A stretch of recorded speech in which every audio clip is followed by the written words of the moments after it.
Hey guys, it's Wednesday, October 30th.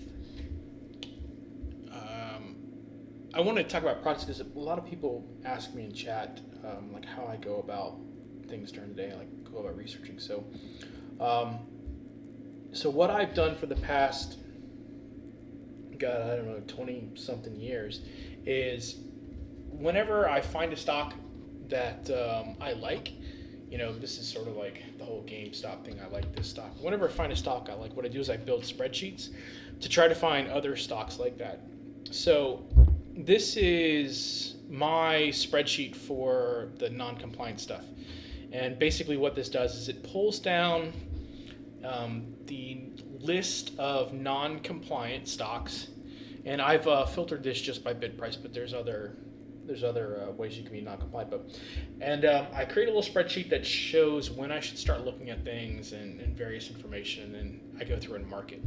And what happens is that Sean will then take this stuff and he will turn it into something for the website.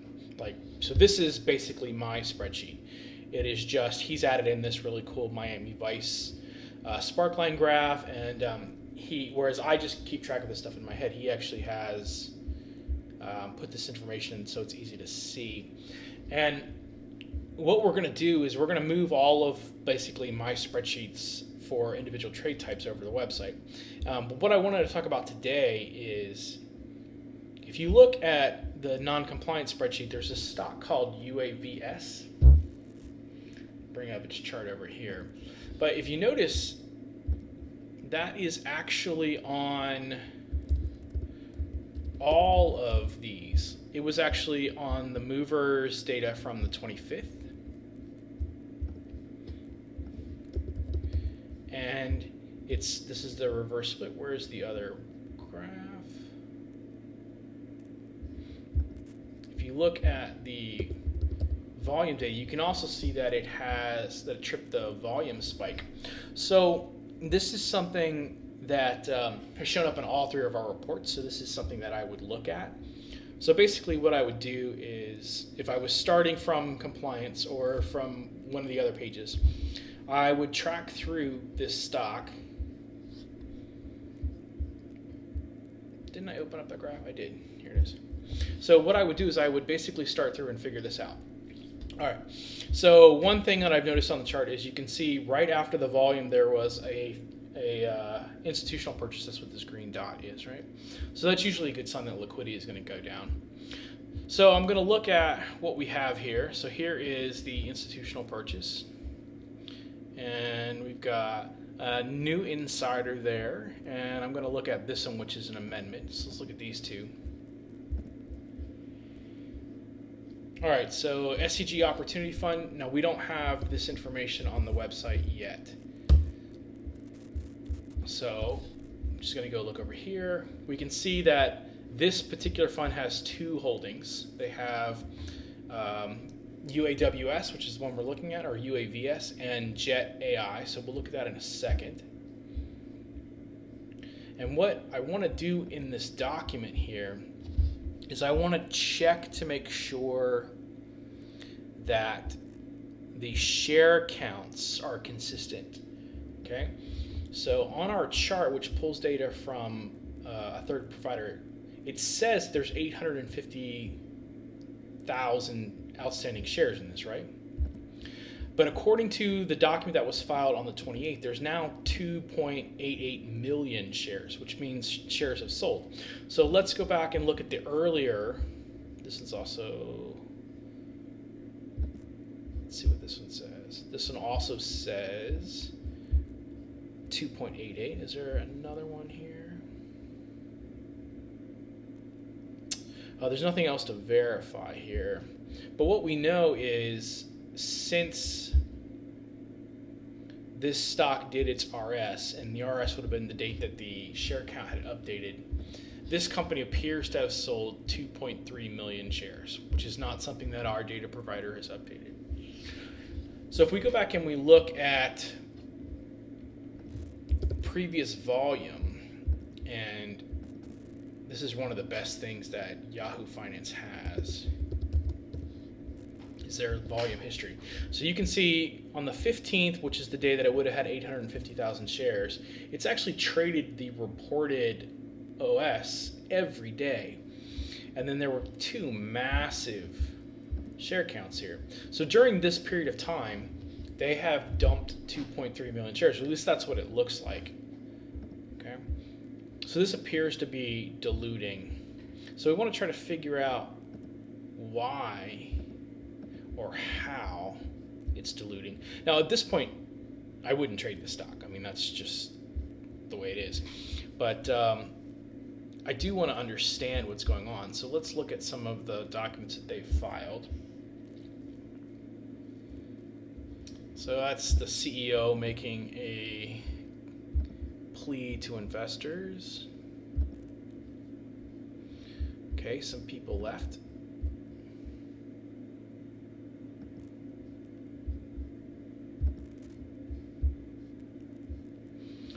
This is the stock split information.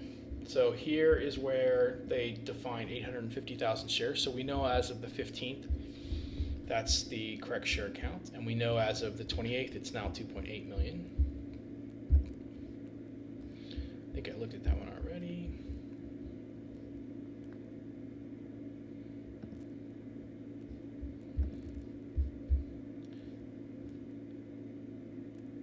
So this is the actual approval note. What's this one? I don't care about that.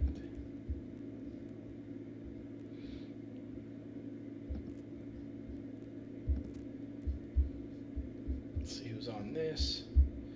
So Spartan Capital, this is not a great bank. Let's see what the deal is here. Okay, so this is important stuff because whenever this is finalized, what they're telling you is that there are a massive amount of free shares. Like they were given Series A and Series B warrants with the share purchase. And in this, it'll give you descriptions of what that means going forward. So they sold, 32, actually, 100. This 32 million units corresponds to 100 million shares. And let's see here.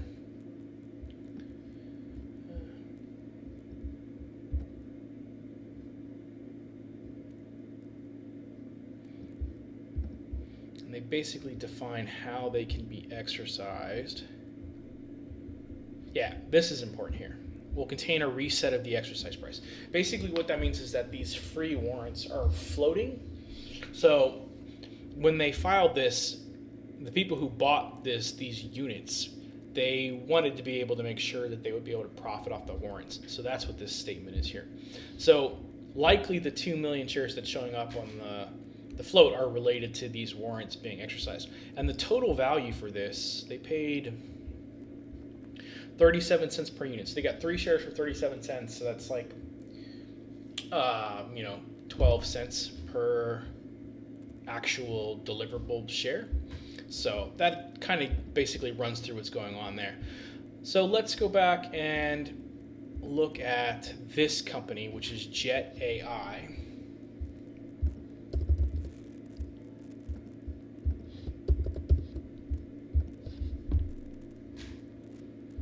Okay, same company. This started out as a SPAC.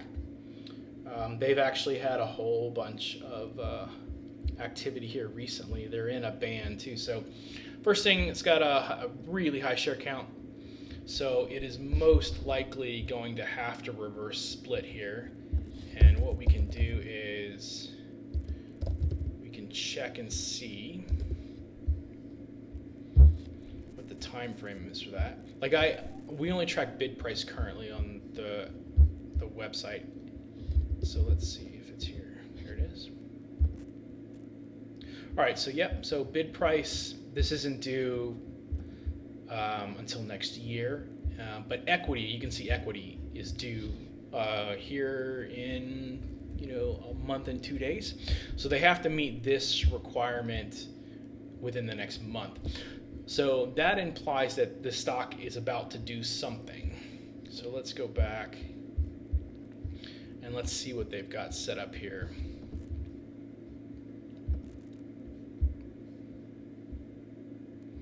All right, so they have an agreement to sell shares right here.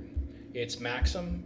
Maxim is not the worst of the investment banks, but it is a pretty bad one. So you can expect this to contain warrants and freebies for whoever takes it on. This is going to be also related to that. Yep. So this is the actual prospectus for that offering. So we know that they're going to raise money, and we are pretty sure that they're going to raise money in a way that's going to be dilutive, probably extremely dilutive. So let's see, we got some 13Gs here. Let's see who this is. This is the same fund that we saw in Eagle Eye. Is there anything else? Who's this one? I don't know who this is. So this person just completely sold out. So whatever they were doing, they're done. So here we have